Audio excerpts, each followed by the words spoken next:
숫자 하나가 한 남자 앞에 놓였습니다. 1,500억 원. 세금이었습니다.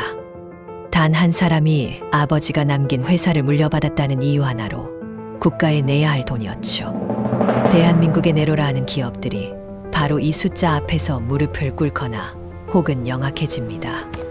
복잡한 회사를 겹겹이 세우고 자식 명의로 지분을 돌리고 세무사 군단을 동원해 한 푼이라도 깎아내는 일이 이 나라에서는 차라리 익숙한 풍경이었습니다. 1,000억이 넘는 세금은 누구의 간담도 서늘하게 만드는 숫자였으니까요. 측근들이 합법적인 절세 방안을 들고 회장실 문을 두드렸습니다. 서류가 책상 위에 펼쳐졌죠. 그러나 남자는 그 서류를 한참 들여다보다 천천히 고개를 저었습니다.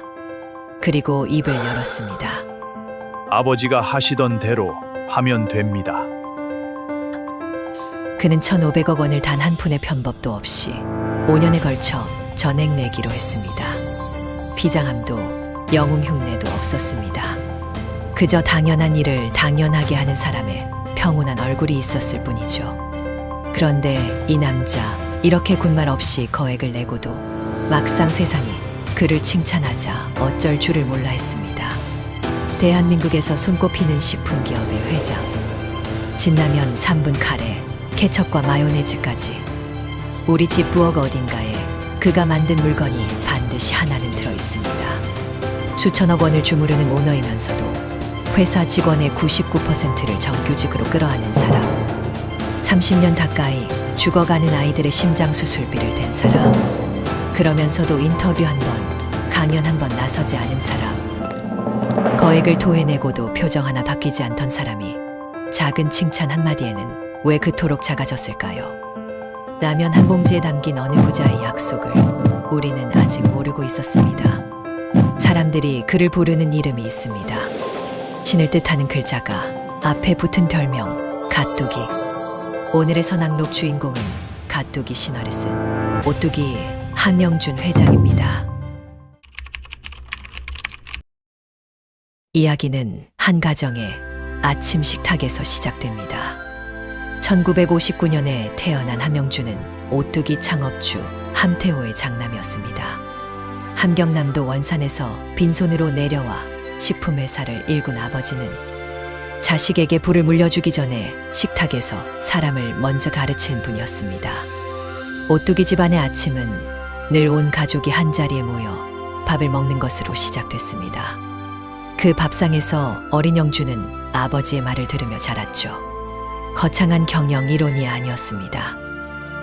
사람을 함부로 대하지 말 것, 약속은 반드시 지킬 것, 받은 만큼 사회에 돌려줄 것. 똑같은 말이 매일 아침 밥숟가락 위로 되풀이되었습니다. 훗날 그는 이 시간을 두고 나이가 들 때까지도 아버지와 재미있게 놀았다고 회상했습니다. 아버지는 잔소리꾼이 아니라 친구였던 셈이죠. 오산고등학교를 거쳐 한양대 경영학과를 졸업한 그는 미국 서던 캘리포니아 대학에서 경영학 석사를 마치고 1980년대 오뚜기에 들어옵니다. 창업주의 아들이라는 이유로 처음부터 높은 자리에 앉지는 않았습니다. 카레와 양념이 주력이던 회사가 막 도약하던 시절, 그는 공장과 영업 현장의 한복판으로 걸어 들어갔죠. 기름 냄새가 밴 작업복, 새벽부터 돌아가는 생산 라인, 이론 단위로 원가를 따지는 회의실, 그 팍팍한 세계를 두 눈으로 익힌 청년이었습니다. 이 평범해 보이던 이가 훗날 온 국민이 가뚜기라 부르게 될 회사를 만들리라고는 그때는 누구도 짐작하지 못했습니다. 평탄해 보이던 길에 첫 번째 시련이 찾아옵니다. 1987년 함영준은 라면 사업에 뛰어들기로 결심합니다. 카레가 주력이던 오뚜기에 라면이라는 새로운 심장을 달아주려 한 것이죠. 그는 경영난에 빠진 청보식품의 자산을 인수해 오뚜기 라면을 세웁니다. 그런데 시장의 반응은 얼음장 같았습니다. 인수한 라면이 맛이 소비자 입맛에 영 맞지 않았던 겁니다. 라면 시장은 이미 전쟁터였습니다. 원조 삼양 강자농심이 거대한 성벽처럼 버티고 선 시장에서 구발주자 오뚜기의 라면은 매대 가장 구석 자리로 밀려났습니다. 사람들은 오뚜기 라면을 씹었다가도 슬그머니 제자리에 내려놓았죠. 공장은 돌아가는데 물건은 팔리지 않으니 라인이 돌수록 손해가 쌓이는 잔인한 셈법이었습니다. 임원들 사이에서는 라면을 접자는 말까지 나왔다고 합니다. 적자를 끌어안고 버티는 일에 모두가 지쳐가던 무렵이었죠. 하지만 함영주는 물러서지 않았습니다. 그는 갓 뽑아낸 면 한 가닥을 손가락으로 집어 입에 넣고 오래 곱씹다가 연구원들을 향해 말했습니다. 맛으로 승부를 봐야 합니다. 면이 먼저예요. 그 한마디 뒤로 연구소의 불은 밤마다 꺼지지 않았습니다. 스프 배합을 수백 번 바꾸고 면발 반죽에 계란을 넣어 식감을 살렸습니다. 지금은 당연한 방식이지만 당시로선 모험이었죠. 외면받던 라면이 조금씩, 정말 조금씩 사람들의 장바구니로 돌아오기 시작했습니다. 그렇게 십수년을 매달린 끝에 오뚜기 라면은 마침내 원조 사명을 제치고 시장 2위에 올라섭니다. 구발주자가 원조를 넘어서 식품업계에서는 좀처럼 보기 힘든 역전극이었습니다. 세월이 흘러 2010년 함영주는 아버지로부터 오뚜기의 경영권을 정식으로 물려받습니다. 그리고 2016년 9월 창업주 함태호 명예회장이 86년의 생을 마감하고 세상을 떠났습니다. 아버지가 남긴 것은 막대한 회사 지분, 그리고 그 지분에 따라붙는 무거운 숙제였습니다. 상속세 1,500억 원. 함영주는 이 거대한 숫자 앞에서 영악함 대신 우직함을 택했습니다. 한 푼의 편법 없이 5년에 걸쳐 성실히 나눠내기로 한 것이죠. 결정의 순간 그가 떠올린 것은 아마 그 아침 밥상이었을 겁니다. 약속은 지킬 것, 정직할 것. 세상은 이 선택을 두고 미련하다 했지만 정작 고니는 그것을 미련하다 여기지 않았습니다. 그저 아버지가 매일 아침 밥상에서 했던 말을 그대로 행동으로 옮겼을 뿐이었으니까요.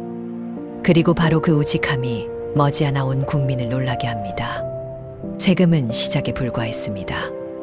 아버지가 평생 굽히지 않은 훨씬 더 지키기 어려운 원칙이 하나 더 남아 있었으니까요. 식음료제조업은 겉보기와 달리 살벌한 세계입니다. 라면 한 봉지, 케첩 한 통의 이익은 종이장처럼 얇습니다.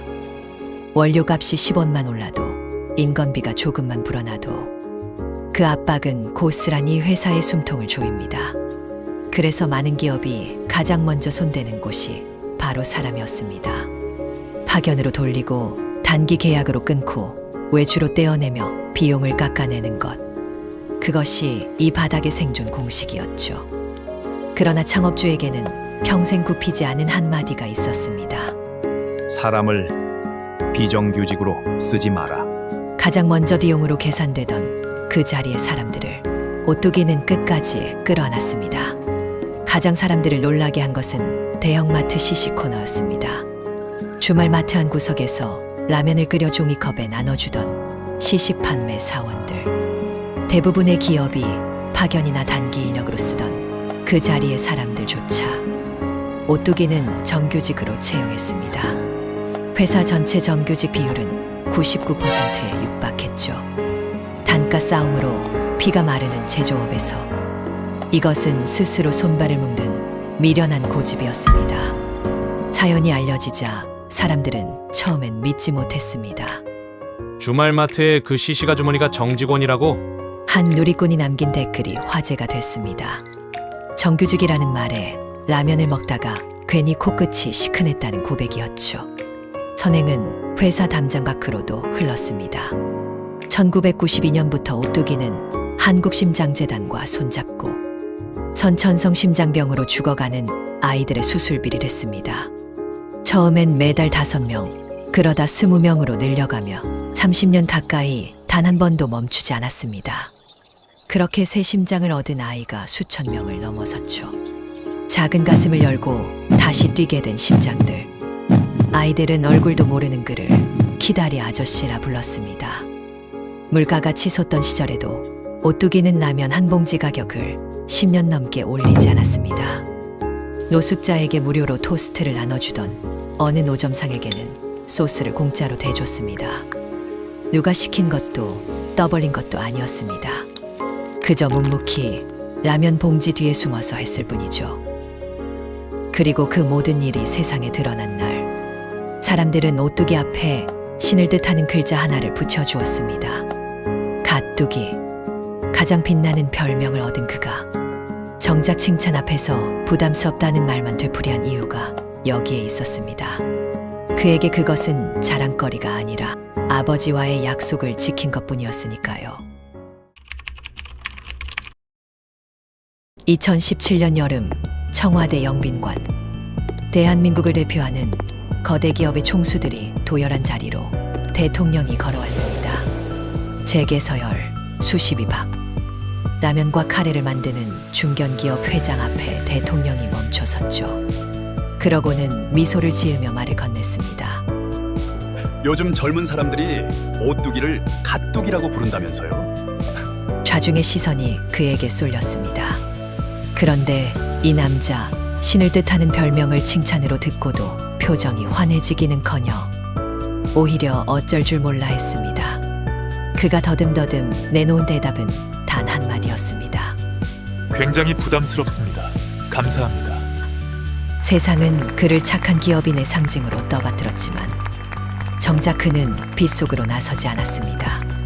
선친에게는 유언과도 같던 금기가 있었습니다. 인터뷰도 강연도 하지 말라는 것. 선행은 떠벌리는 순간 자랑이 되고 자랑이 되는 순간 본질이 흐려진다고 믿었던 겁니다. 하명준이 오랜 침묵을 깨고 한 언론과 처음 마주 앉았을 때 그가 한 말은 이랬습니다. 우리 아버지 때부터 하지 않았습니다. 인터뷰뿐만 아니라 외부 강연도 하지 말라고 하셨지요. 오뚜기는 매출 3조 원을 넘어 4조 원을 넘보는 국민식품기업으로 컸습니다. 기다리 아저씨의 도움으로 살아난 아이들은 어른이 되어 제 삶을 살아가고 정규직이 된 시식 코너의 직원들은 여전히 주말의 마트를 지키고 있습니다.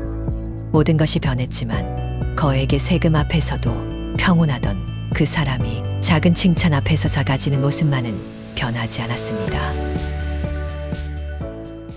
오늘 저녁 누군가는 출출한 밤 냄비에 물을 올리고 라면 한 봉지를 뜯을 겁니다. 보글보글 끓어오르는 그 평범한 소리 안에 30년 동안 수천 개의 심장을 다시 뛰게 한 마음과 단가 싸움 속에서도 사람을 끝까지 끌어안은 미련한 고집이 함께 녹아있다는 걸 우리는 잊고 지냈습니다. 우리가 무심코 집어든 그 한 봉지가 어느 아이의 새 심장이 되고 누군가의 정규직 명함이 되어 돌아온다는 것. 거창한 결심이 아니라 그저 마땅한 일을 마땅하게 해온 어느 부자의 고집이 만든 풍경입니다. 좋은 선택이 꼭 거창할 필요는 없습니다. 여러분의 장바구니 속 작은 결정 하나도 누군가의 내일을 조용히 바꿀 수 있습니다. 거액의 세금도 군말 없이 내던 그가 정작 착하다는 칭찬 앞에서는 한사코 고개를 숙였습니다. 그는 선행을 자랑하기는커녕 숨기려 했지만 세상은 바로 그 숨기는 모습 때문에 그를 더 크게 불러 세웠습니다. 알리지 않으려 할수록 더 알려진 셈이죠.